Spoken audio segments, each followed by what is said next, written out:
축원합니다. 할렐루야, 샬롬, 샬롬, 샬롬, 샬롬, 샬롬, 샬롬.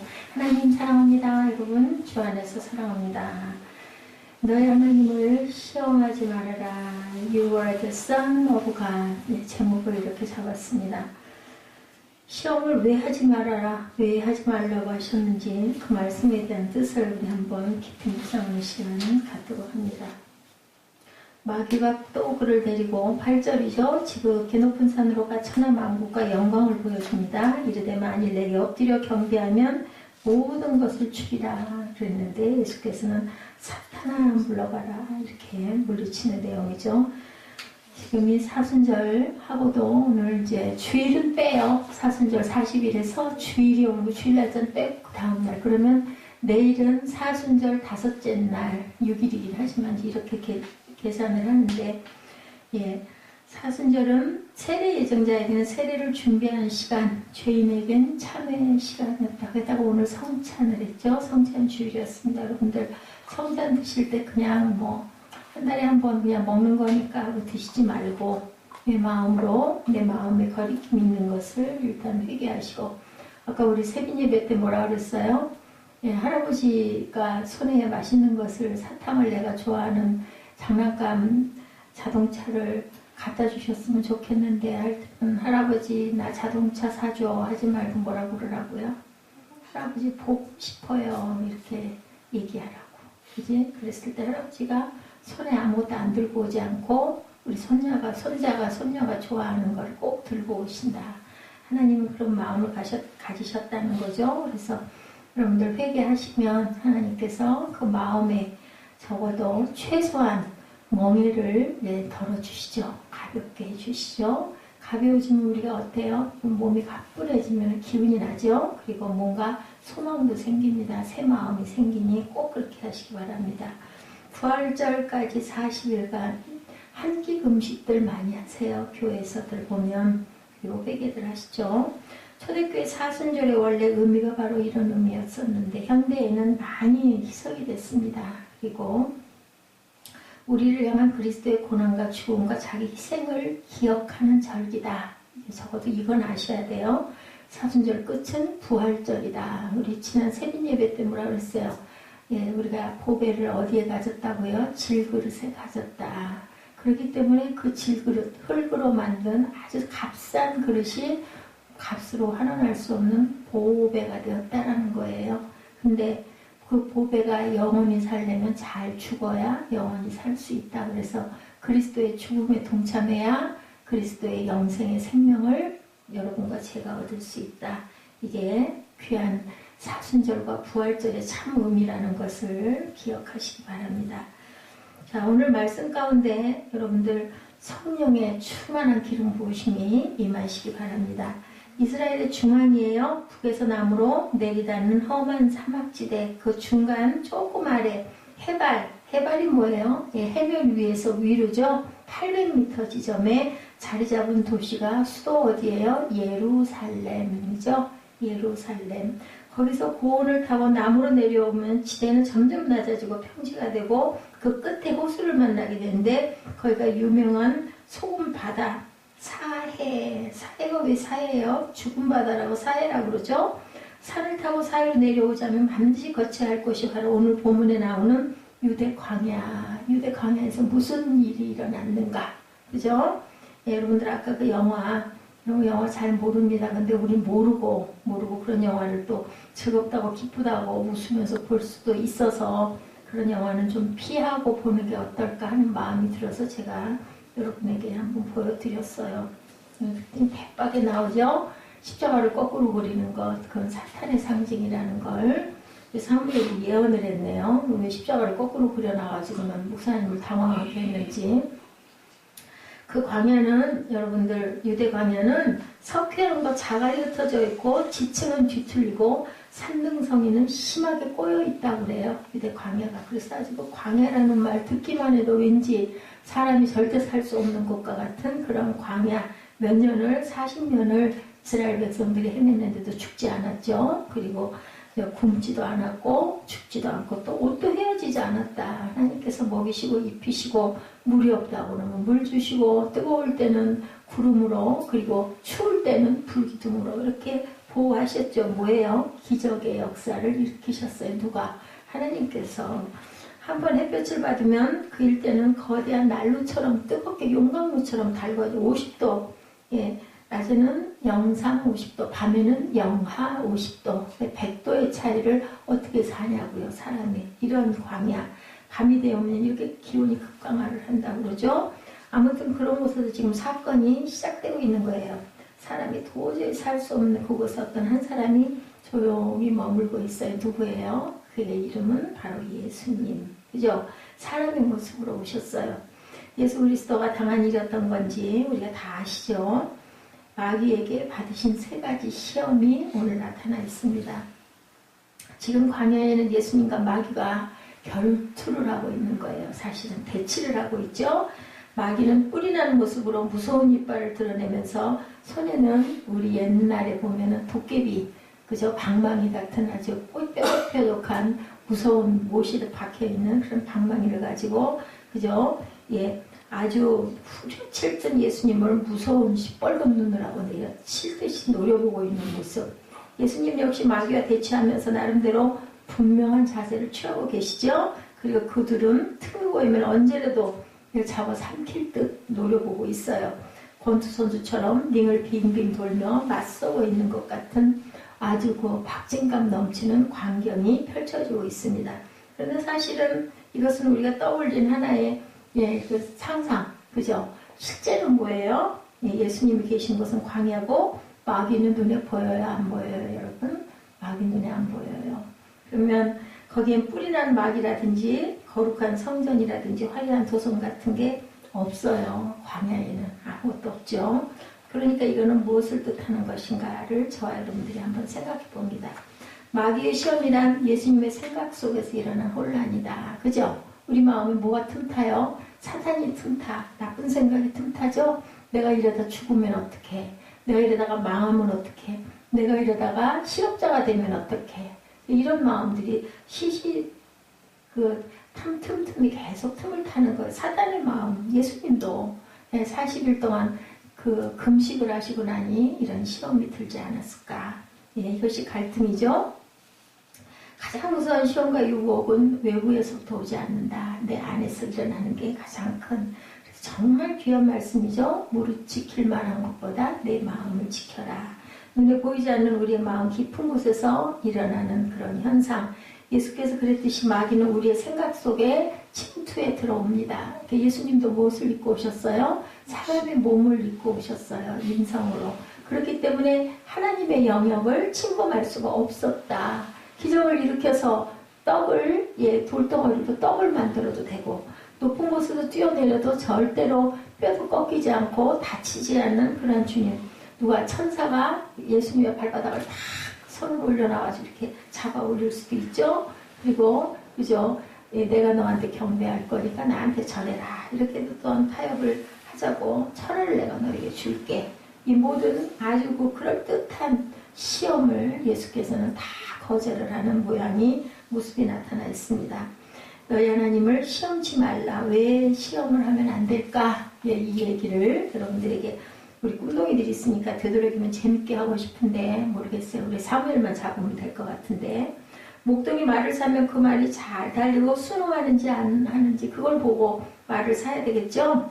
그리고 오늘날 우리 생활에 편리를 주는 여러 가지 기계나 기구를 살 때도 어때요? 전자기계 살 때 잘 작동하는지 제일 먼저 보죠. 불량품인가 아닌가를 보려면 코드를 꼽아보면 알아요. 전기장판 샀다가 코드 불 꼽았는데 따뜻해지지 않으면 불량품이죠. 사람도 마찬가지입니다. 취직하려면 뭐 봐요? 사무엘 뭐가 되고 싶다고? 뭘 봐? 취직하고 싶어. 그러면은 그 회사에서 응시해서 뭘 봐? 시험이라는 걸 봐야 되죠. 시험의 목적은 성품이나 능력이나 기능이 좋은지 나쁜지를 알아보려고 하는 건데 인간이 하나님을 시험해 볼 수가 있을까? 과연 여러분 천부당만부당하죠? 천부당만부당해요. 하나님이 만든 세상에 태어난 인간, 하나님이 만든 인간이 하나님을 시험해서는 안 된다. 피조물이 인간이 불안정한 인간이 창조해주시고 완전하신 하나님을 시험해서는 절대로 안 된다. 근데 예수님이 뭘로 오셨다고요? 몸을 입고 오셨다. 사무엘아. 벌써 자고 싶어? 왜 이렇게 눈을 감아? 응? 아직 버릇이 됐어. 눈 감고 고개 숙이고. 응? 자, 너무나 황당하고 불경하죠. 하나님은 결코 인간에게 절대로 시험을 당하시면 안 된다. 고린도전서 10장 9절입니다. 저희 중에 어떤 이들이 주를 시험하다가 뱀에게 멸망하였나니 우리는 저희와 같이 시험하지 말자. 성경에서 이렇게 말씀해요. 그럼에도 불구하고 인간은 종종 불완전하고 무능력하고 무식함에도 불구하고 전지전능하시고 무소부재하시며 완전하신 하나님을 시험해보려고 황당한 짓을 할 때가 너무나 많다. 딱 하나님이 시험해도 좋다는 것이 꼭 한 군데 있죠. 말라기 3장 10절에 그죠? 내 11조를 네가 참고해 드리고 거기서 나를 보니까 또 감회가 새로워. 코가 얼굴을 하고 웃고서 앉아있네. 네, 거기라도 앉아. 졸지 말고. 그지? 도저히 안 되겠을 땐 밖에 좀 나갔다 오고. 앞에서 그렇게 고개 꺾고 자고 있으면 설교를 못하겠어. 그냥 가슴이 탁 막혀버려가지고. 자, 광야에서 하나님을 시험한 이스라엘 백성들, 그죠? 예, 예수님은 사람의 인성을 입고 왔기 때문에 하나님을 절대로 시험해서는 안 되는 거예요. 예수님이 하나님이시니까 돌도 떡으로 만들 수가 있고 성전 꼭대기에서 뛰어내릴 수가 있죠. 다 할 수 있지만 왜 안 했는가? 하나님을 시험하면 안 되니까. 예수님도 인성을 입고 왔기 때문이에요. 첫째로 시험한 이스라엘 백성들에 대한 것을 우리 한번 증거를 성경을 가지고 잠깐 보죠. 우리 성경에 보면 광야에서 하나님을 시험한 이스라엘 백성들이 결국에 하나님께 버림을 당하고 멸망을 받는 사건들이 구약에는 많이 나타나죠. 예, 하나님께서 그 땅을 멸하실 때는 왜 멸하세요? 우상 숭배하고 하나님의 말씀을 안 듣고 율법을 지키지 않은 자들에게 하나님이 여러 번 경고하다가 누구를 통해서? 그 시대의 예언자들을 통해서 경고하다가 안 들으면 결국은 거기를 그냥 다른 적국으로 인해서 거기를 다 쳐서 죽여버리는 그런 일들을 여러 차례 전쟁이 그래서 일어나죠. 이스라엘 백성들이 광야에 들어온 이후에 수많은 하나님의 기적들을 다 체험했어요. 아까 얘기한 것처럼 살려주셨어요. 40년 동안을 뭐 한 달 반이면 돌아서도 갈 수 있는 거리에서 38년을 한 군데서 머물게 하고 1년 반 동안 출애굽을 해서 나오게 하고 그래서 40여 년이 걸쳐가지고 어디에 말씀하셨던 아브라함에게 주시겠다고 약속하신 가나안에 들어가게 했다. 그게 한 500년 전의 일이 500년 후에 일어나는 일이다. 예, 이스라엘 역사를 보면 연도가 그렇게 증명하고 얘기하고 있습니다.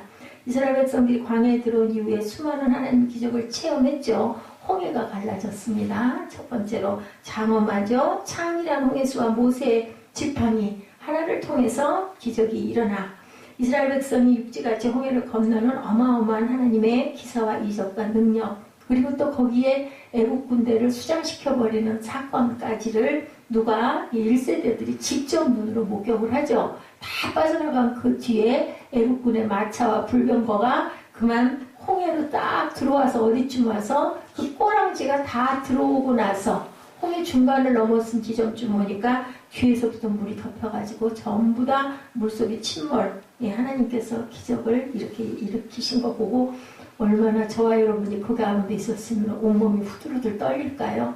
못 서 있을 것 같아요. 저 같으면 주저앉을 것 같아요.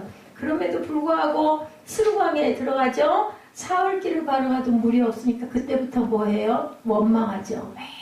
왜 우리를 여기로 끌고 와가지고 누구를 원망하고 모세를 원망하죠? 끌어내가지고 우리를 광야에서 죽게 하느냐고 목말라서 죽을 것 같다라고 얘기를 해요. 그래서 물을 하나 발견했는데 물이 어땠어요? 썼어요. 써서 도저히 먹을 수가 없어요. 모세가 또 기도하죠. 하나님의 지시한 나뭇가지를 거기에 던지니까 쓴물이 단물이 된 마라의 쓴물 사건이 일어납니다.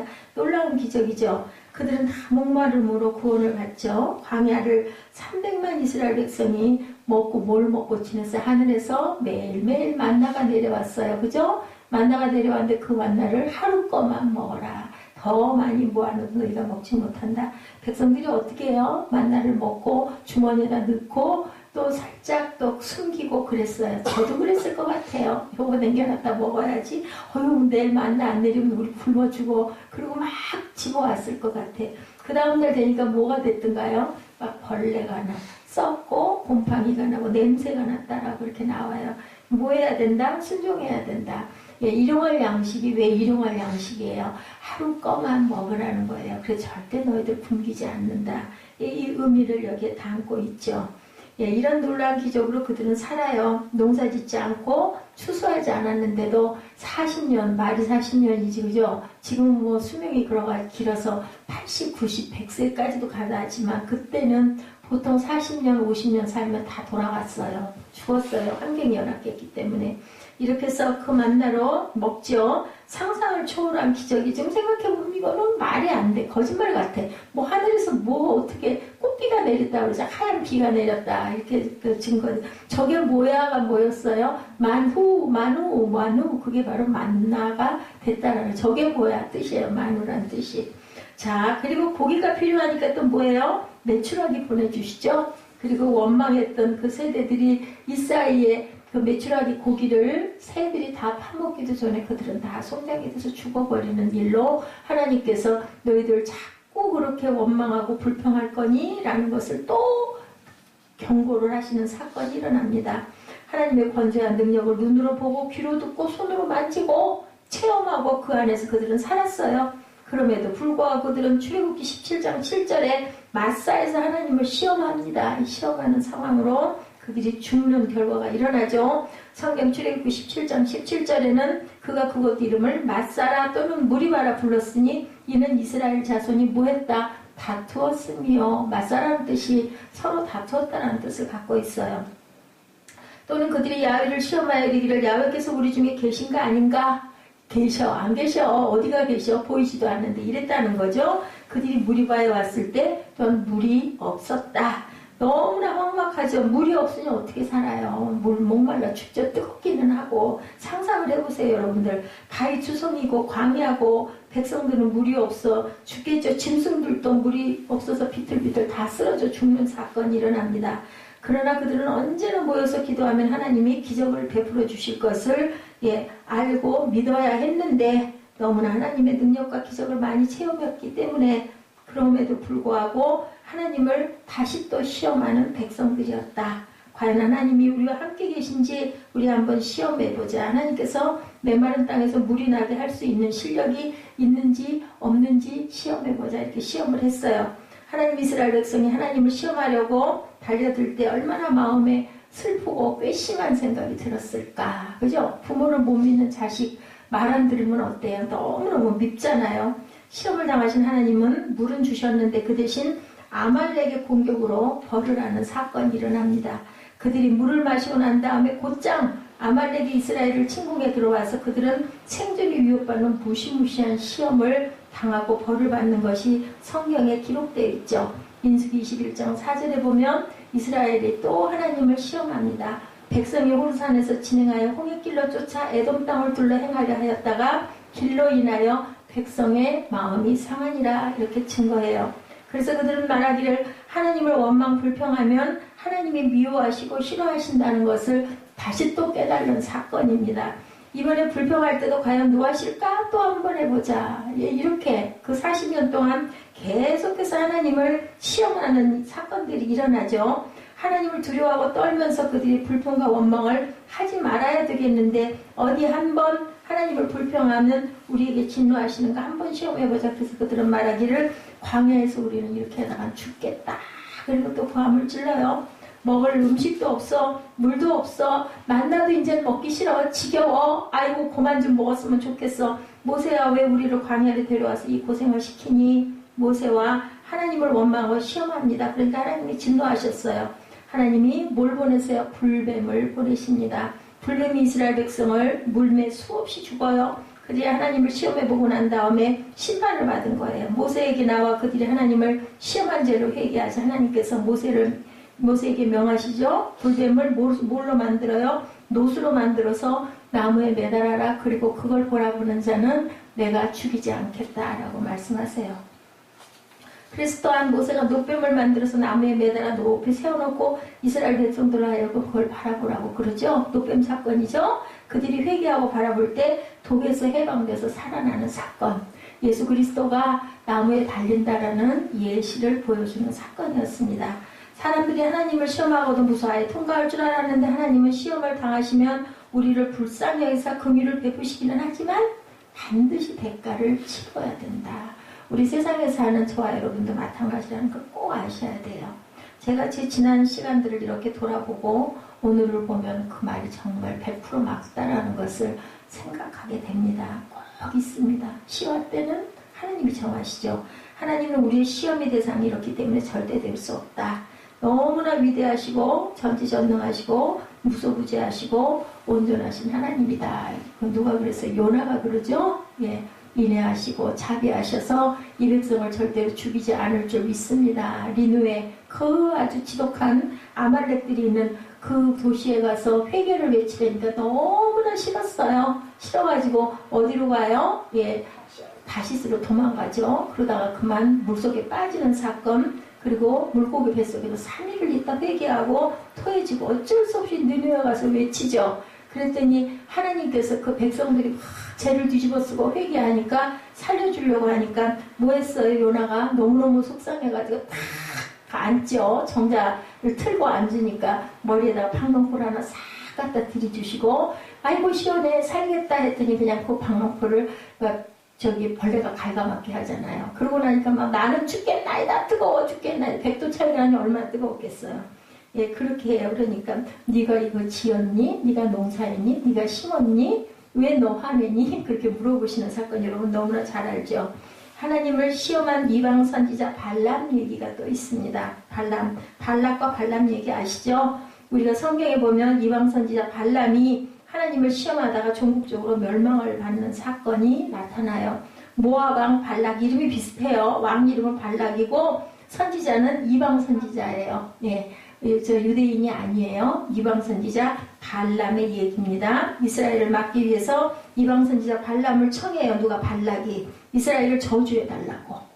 예, 그들을 저주해서 죽게 해달라고 부탁을 합니다. 이방 선지자니까 이스라엘하고는 뭐 적대 관계니까 얼마든지 저주할 수 있겠죠.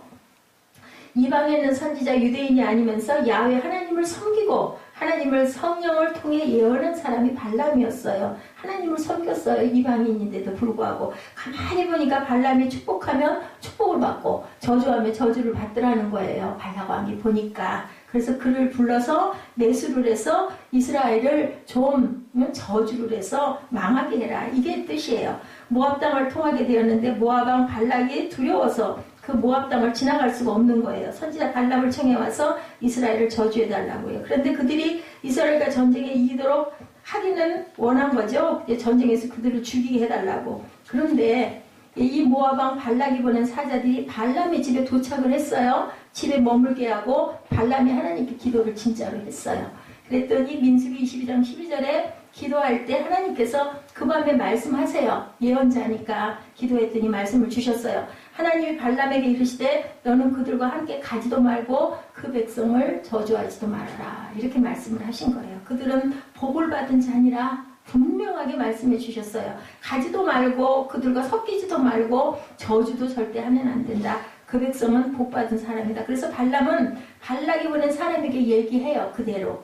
하나님이 못 가라 하신다. 가지 말라고 하신다. 그러므로 발락 왕이 그 집에 은금을 가득히 채워서 내게 준다 해도 내가 하나님의 말씀을 거역하고 갈 수는 없다. 이 사자들이 돌아가서 모압 왕 발락에게 이 사실을 말해요. 발람 왕이 더 높은 귀족들의 대표단을 만들어서 또 보내요. 예, 발락 왕이. 그러니까 발람이 한 번 더 하나님이 하지 말라고 했으면 하나님의 뜻이 분명하니까 그냥 되돌려 보내야 되는데 어땠을까요? 싹 마음에 한 번 더 기도해 볼까? 저 금은 보화가 다 내게 되는데. 그죠? 안 그렇겠어, 예지야? 그래 보고 싶지 않겠어? 한 번쯤 기도 더 해보고, 하나님 그래도 자꾸 발람 왕이 이렇게 해달라고 하는데 안 될까요? 물어볼 수 있잖아. 그러니까 그들을 딱 접대서 내 집에 머무르소서 하고는 다시 또 기도를 했어요.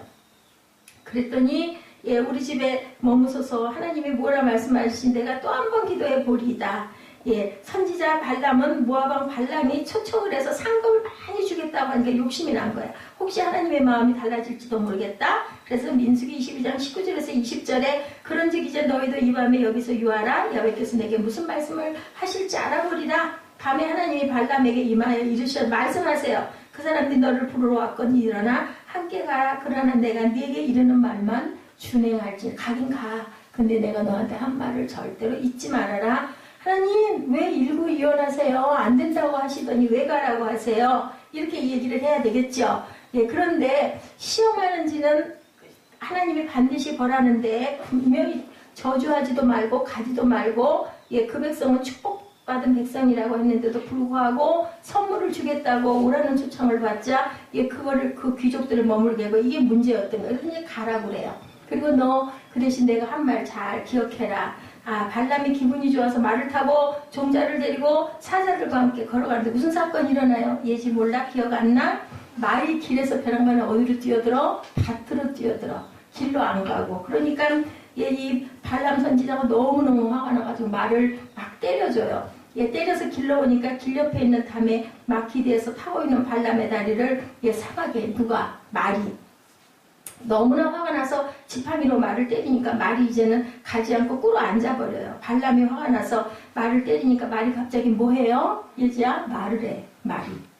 뭐라고 말해? 왜 나를 3번이나 때려? 네가. 내가 나를 순종하지 않았기 때문에 때린다. 내가 언제 평생을 당신이 타고 다니는데 불순종한 적이 있더냐? 그런데 하나님이 눈을 뜨게 하시니까 발람이 보니까 천사가 칼을 들고 골목길에 서 있어. 말이 아니라 그 말이 천사로 보이는 거예요. 예, 만일 말이 그렇게 하지 않고 바로 걸어갔더라면 그는 죽었을 거예요. 그죠? 천사가 지키고 섰잖아. 칼 들고. 근데 말이 그렇게 하는 바람에 눈이 열려서 영안이 열려서 눈으로 본 거예요. 천사가 저기서 나를 기다리고. 그러니까 말이 그 길로 안 가고 밭으로 뛰어든 거야. 앞에 천사가 있으니까. 하나님을 시험하고 불순종하면 반드시 하나님의 심판이 다가온다. 그래서 발람이 내가 범죄였습니다. 그리고 하나님께 예, 기도하죠. 빌죠. 이렇게 노하실 줄 몰랐으니 내가 돌아가겠나이다 하니까 하나님께서 내친 김에 가거라 이렇게 말씀하세요. 그래서 그는 가서 이스라엘을 저주해 보려고 하죠. 그런데도 불구하고 거듭거듭 그는 하나님을 또 시험한 거예요. 첫 번째 그는 발라반과 신하들과 함께 바알 산당에 올라가서 7단을 쌓고 수송아지 7, 수염 7을 준비해서 하나님께 제사를 드리고 이스라엘 백성을 저 멀리서 바라보고 저주하려고 그랬어요.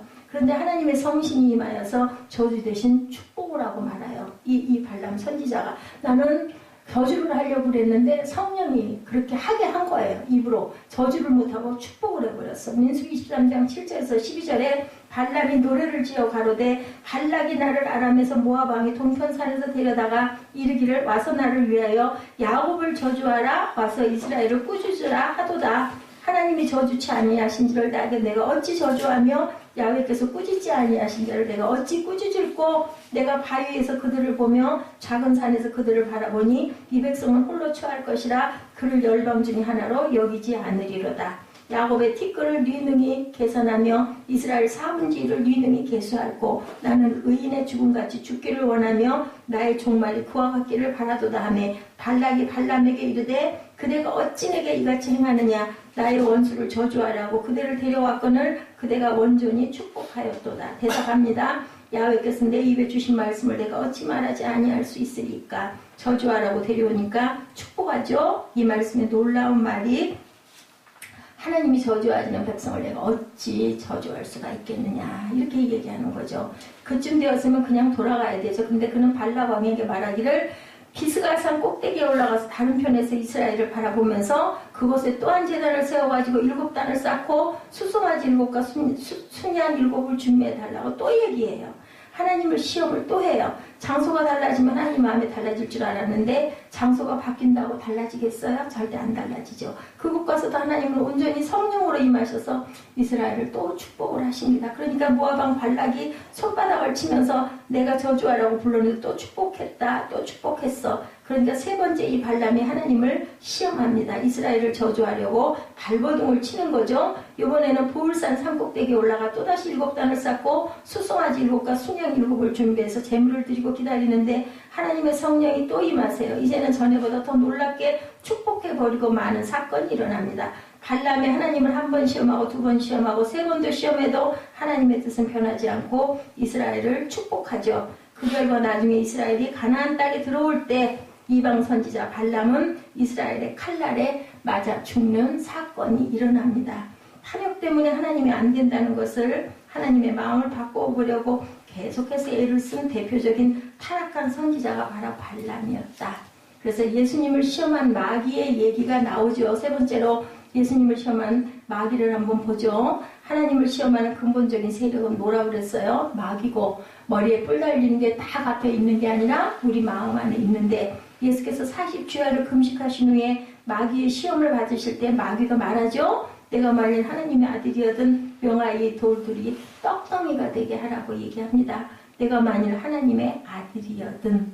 이것은 그래서 제가 여기에 은혜를 받아서 그 제목을 써놓고 이렇게 지어봤어요. 하나님의 아들이었던 그죠? 시험하는 말이에요. 왜냐하면 예수님은 하나님의 아들인 것이 분명해요. 하나님께로부터 지시를 받아서 모든 걸 알고 있죠. 그런데 이 하나님의 말씀을 시험해보라. 정말 하나님이 너를 아들로 만들었으면 이 돌도 떡으로 만들 수 있잖아. 내가 그거 보고 믿을게. 이 얘기예요. 한마디로. 시험해보라는 거죠. 예수님은 이 시험을 받아야 될까요? 안 받아야 될까요? 오늘 본문의 말씀에 제가 증명한 구조들을 보니 절대로 하나님을 시험하면 그 벌이 따라오기 때문에 예수님은 절대로 시험을 안 하죠. 사람이 떡으로만 살 것이 아니요 하나님의 입으로 나오는 모든 말씀으로 살 것이다. 마귀의 입을 막아버려. 물론 말씀으로. 예지야, 하나님이 이 꼴은 뭐라고 그랬어요? 하나님, 예수님 이 꼴 말씀.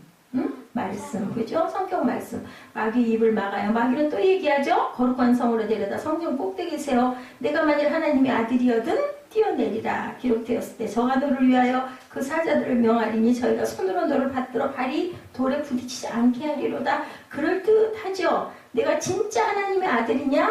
내가 어떻게 믿어? 너 한번 해봐. 아닐지도 모르잖아? 증거를 대. 이건 거예요. 시험하라는 거죠. 진짜 하나님이 아닐 수도 있잖아. 아들인지 아닌지 확실히 알기 위해서 한번 높은 뾰족한 탑에서 뛰어내려 보려무나 하나님의 사자를 명하서 너 발에 돌이 절대 부딪히지 않게 해주시면 내가 진짜 하나님의 아들일 거야. 하나님을 시험해봐. 예수님이 단호하게 말씀하죠. 주 너의 하나님을 시험치 말라 하였느니라. 아까 그 사건, 발람의 사건에서 보여지는 사건입니다. 또한 노뱀을 매달아가지고 결국은 이스라엘을 구원한 사건. 세 번째 마귀는 높은 산에 올라가 천한 만국의 영광을 보이면서 말하죠. 너가 내게 경배하면 이 모든 것을 내가 줄게. 이것은 내가 넘겨준 것인데 내게 절하는 자에게 주겠다 할 때 예수님이 사탄아 물러가라. 주 너의 하나님을 오직 섬기고 경배하라. 이게 신명기 말씀이에요. 사실은 여기 이 말씀들이.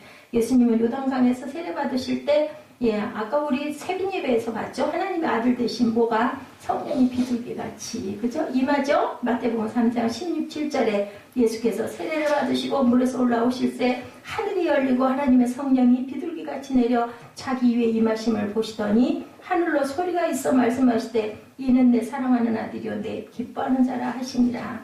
하나님 말씀을 분명히 들었어요.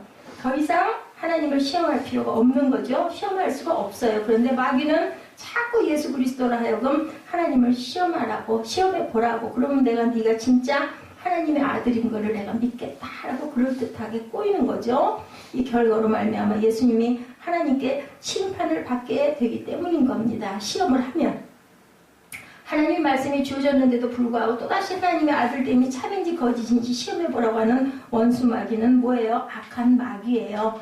우리는 하나님을 믿되 살든지 죽든지 흥하든지 망하든지 그죠? 성하든지 쇠하든지 마음을 다하고 뜻을 다하고 정성을 다해서 한결같이 믿어야 된다라는 말씀이 마태복음 4장 1절에서 11절 말씀의 뜻이다. 시험하면 절대 안 돼요. 그죠? 하나님이 과연 살아계시는지 시험해보자. 하나님이 과연 응답해 주시는지 시험해보자. 그것은 하나님을 희롱하는 거고 모독하는 것이고 믿지 않는 자들이 하는 짓이다라는 겁니다.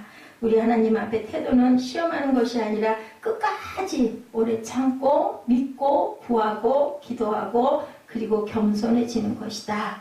하나님께서 내 믿음대로 될지어다 라고 말씀하죠. 어떤 행동이 하나님을 시험하는 것인가 하나님의 뜻을 분명히 아는데도 불구하고 자꾸 하나님을 시험해보라고 마귀가 제쳐가지고 되겠어? 너는 왜 자꾸 11조는 뭐하러 해? 돈도 적어 죽겠는데 그죠? 주일날 뭐 꼭 그 먼 데까지 차를 타고 그렇게 하고 가나 집에서 그냥 인터넷으로 얌전하게 예배드리나 오히려 그게 낫잖아. 편하게 시간도 절약되고 또 돈도 안 들고 이렇게 뭐가 사탄이 그럴듯하게 얘기하죠. 이사야 56장 2절에 안식일을 지켜 더럽히게 하지 아니하며 그 손을 금하여 모든 악을 행치 아니하여 하나니 이같이 행하는 사람은 하나님께서 큰 복을 주시겠다고 이렇게 말씀하고 계세요. 그런데 굳이 교회 갈 것 있냐? 굳이 나를 지킬 건 뭐냐? 그러므로 어디 하나님을 시험해보자. 적당히 가정에서 가정예배 드려도 되잖아. 식구끼리. 이렇게 또한 얘기를 하기도 하죠. 예, 이렇게 되면 결국은 신앙을 잃어버리고 나중에는 정말 완전히 사단의 그저 계략에 빠져가지고 세상 가운데로 나아가는 일. 11조도 마찬가지죠. 11조는요. 돈이 아니고 믿음의 척도다. 이렇게 말씀하고 있습니다. 하나님과 함께 하나하나 내 삶이 내 인생이 하나님께 함께 산다라는 증거예요. 하나님께 드리는 11조는. 그런데도 사람들은 11조를 안 내고 예수를 잘 믿을 수도 있고 11조 안 내고 축복받을 수 있으니까 한번 시험해보자. 마귀가 이렇게 얘기하죠. 예, 이거 굉장히 시험을 당합니다. 11조. 그게 액수가 작지가 않죠. 뭐 한 500만 원 아니면 한 1000만 원 아니면 뭐 1억. 그죠? 사업가들 특히. 그렇기 때문에 그 사업가들은 하나 할 때마다 그냥 11조를 드린다 하더라고요. 한꺼번에 드리면 너무나 금액이 많아서 할 수가 없기 때문에. 고린도전서 3장 16, 17절에 너희가 하나님의 성전인 것과 하나님의 성령이 너희 안에 거하시는 것을 알지 못하느냐. 누구든지 하나님의 성전을 더럽히면 하나님이 그 사람을 멸하시리라. 하나님의 성전은 거룩하니 너희도 그러하니라. 이렇게 얘기합니다. 세상 속에 방종과 세속 속에 꽉 들어차서 적당히 예수 믿으면서 음란하고 세속적인 삶을 살자. 어때? 그거 다 누리고 살라고 하나님이 주셨는데 아까 그 영화도 마찬가지고 이래서는 안 된다. 우리가 하나님의 성전이 내 몸이고 그리고 하나님의 성전은 거룩하니 너희도 거룩해야 된다. 디모데후서 2장 21절에도 그러므로 누구든지 이런 것에서 자기를 깨끗하게 하면 귀히 쓰는 그릇이 되어 거룩하고 주인의 쓰심에 합당하며 모든 선한 일에 예비함이 되리라 말씀합니다. 우리가 믿고 순종하고 사는 것은 헛되다. 세상에 취하여 부정부패하고 음란방탕으로 사는 것은 지혜롭다. 이렇게 하나님을 시험해보고자 하는 자는 반드시 하나님의 심판이 온다라는 것. 예, 이게 시험치 말아야 할 이유입니다. 네 번째로 하나님의 진실함을 의심하기 때문에 우리가 하나님을 시험하지 말아야 된다. 하나님을 원망했던 모든 1세대들이 그래서 가나안에를 못 들어간 거예요. 하나님의 진실성을 의심하고 하나님을 거짓말쟁이로 만들기 때문에 하나님을 시험하는 것은 죽음을 재촉하는 거죠. 목숨을 내놓는 거예요. 시편 33편 4절에 야훼의 말씀은 정직하며 행사는 진실하도다. 민수기 14장 22, 3절에 나의 영광과 애국과 광야에서 행한 나의 이적을 보고도 이같이 몇 번이나 10번이나 나를 시험하고 내 목소리를 청종치 아니한 그 사람들은 내가 그 조상들에게 맹세한 땅을 결단코 보지 못할 것이요 또 나를 멸시하는 사람은 하나라도 그것을 보지 못하리라. 10번이나 시험을 했어요. 10번이나. 하나님을 시험하는 것은 하나님의 진실성을 의심하고 하나님을 멸시하는 행동이기 때문에 하나님을 절대로 시험하지 말아야 된다. 민수기 23장 19절에 하나님은 인생이 아니시니 시건치 아니하시고 인자가 아니시니 후회가 없으시도다. 어찌 그 말씀하신 바를 행치 않으시며 하신 말씀을 실행치 않으시랴. 절대로 변치 않으셔야 된다. 그렇지 않으면 탐욕으로 말씀을 대적하게 된다고 로마서 10장 17절에도 그러므로 믿음은 어디서 들음에서 들음은 그리스도의 말씀으로 말미암느니라. 하나님이 일단 말씀하셨으면 말씀에 서야지 내 욕심, 내 영광을 구하려고 해서는 우리가 절대로 아름다운 삶을 살아낼 수가 없다. 이래서 하나님을 절대 우리는 시험해서는 안 된다. 성경은 말씀합니다. 너희 중에 이와 같은 자들이 있더니 주 예수 그리스도의 이름과 우리 하나님의 성령 안에서 씻음과 거룩함과 의롭다 하심을 얻었느니라. 이렇게 말씀하시죠. 오늘날 너희가 그의 음성을 듣거든 노하심을 격동할 때와 같이 너의 마음을 강팍해 하지 말라. 저희가 믿지 아니하므로 능히 들어가지 못한다. 믿어야 되겠죠? 믿으면 어떻게 믿어요? 열심히 믿어야 되죠. 그래서 성경에 말씀합니다. 주 너의 하나님을 시험치 말아라. 우리가 할 일은 하나님의 말씀을 믿고 순종하고 끝까지 오래 참고 마지막 그날까지 우리의 그 끝이 어디인지는 누가 아세요? 하나님이 아시죠? 하나님을 믿고 신뢰하고 주님의 말씀의 계명을 생명의 말씀으로 받아서 살아야 된다. 근데 그것을 무엇으로? 사랑으로 받아서 실천하면서 가야 된다라고 말씀합니다. 오늘 마태복음 4장 1절에서 11절의 말씀, 주 너의 하나님을 시험치 말라. 왜 시험치 말라? 우리가 죽기 때문이기 때문이다. 시험한 사람들은 이렇게 다 죽음을 당했다라는 것. If you are the son of God, 내가 하나님의 아들이여든 주 너의 하나님을 시험하지 말아라. 예수께서 제일 먼저 실천하셔서 지키셨죠. 순종하셨죠. 할 수 없어서 십자가에 못 박히신 것이 아니라 하나님을 절대로 시험하면 안 되기 때문에 믿음으로 십자가에 못 박히셔서 돌아가심으로 그 다음에 부활의 영광을 봤다라는 것. 여러분들도 매일매일 그래서 나도 주님처럼 이렇게 매일 죽습니다 라는 죽음의 경험이 있으셔서 온전한 영생의 삶을 살아내시기를 주님의 이름으로 축복합니다. 기도하시겠습니다.